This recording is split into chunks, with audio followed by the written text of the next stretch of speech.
Alright, so magandang hapon po sa ating lahat para po sa ating Our Daily Words of Encouragement. Ngayon pong July 23 ng Huwebes, andito po kami sa Tayug, Pangasinan para po sa aming Pastors and Workers Conference. So umattend po kami and maya maya po magre-resume na, actually maghapon po yan.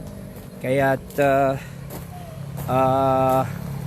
ngayon lang po tayo nakasingit, and para tayo po ay magkaroon ng our daily words of encouragement. Doon po sa 1 Peter chapter 5 verse 7, the Bible says there, casting all your care upon Him, for He careth for you. Yan po ang pamagat natin. He careth for you. Alam niyo po, ang Panginoon ay God cares for us, mga kapatid. Alright? So, anumang pinagdadaanan mo sa buhay, anumang problema mo, anuman ang hirap mo, anuman ang mga nangyayari sa iyo, marahil na bankrupt ka, marahil na walang ka ng trabaho, na marahil sa eskwelahan ay bumagsak ka sa exam or na-depress ka, sabihin mo lang sa Panginoon, kapatid, you cast all your care upon Him. If you cast your care upon Him, God cares for you. Alright? You can trust God, mga kapatid. So, anumang sitwasyon mo ngayon na nangyayari sa iyo, you can trust God. Alright? So, what do? Cast all your care upon Him. Bigay mo lang sa Diyos. Sapagkat wala naman po talaga ang solusyon sa atin. Wala naman po talaga yung tamang magbibigay ng kapayapaan sa atin, kapanatagan, tunay na solusyon, kundi sa Panginoon. Wala po sa atin.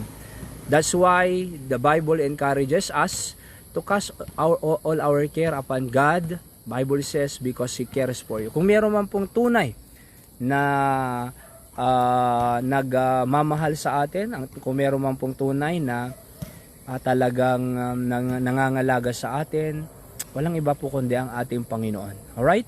So just cast your care upon the Lord, for He cares for you. Okay?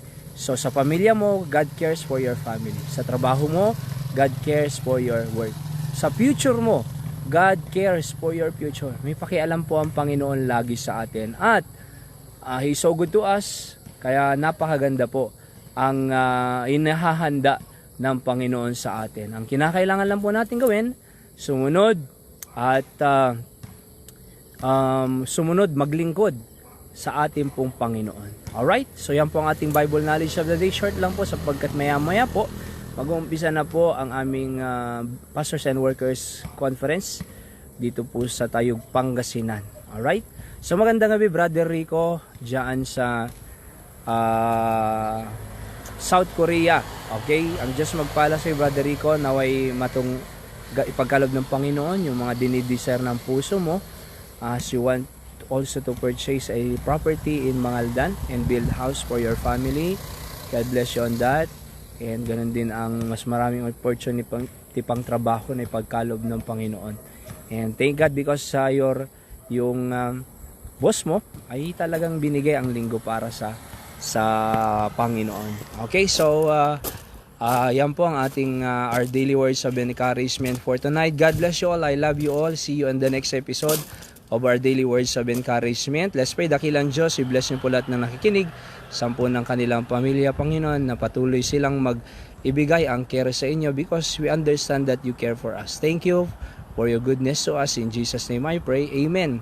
Magandang gabi po sa nakikinig dyan sa Batak, sa Mangaldan, ganoon din sa Pampanga, Bulacan, and sa Abra, dyan sa Pandacan, Manila, sa South Korea, of course, Brother Rico, sa Singapore, sa Hong Kong, at sa Southern America, and sa Hawaii, sa Texas. Ang Diyos pong magpala sa inyo dyan.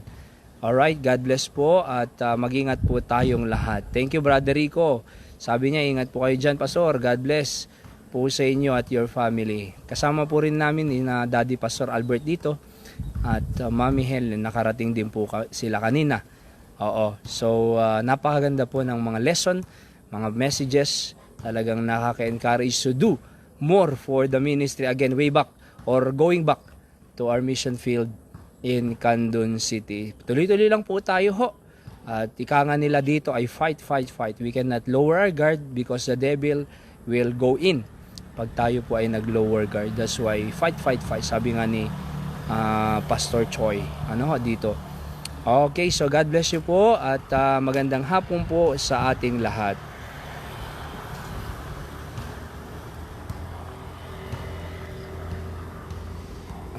wait lang po, ayaw mag-finish. Okay, so dito po kami inin sa kanilang magandang tarahanan dito po. Napakaganda.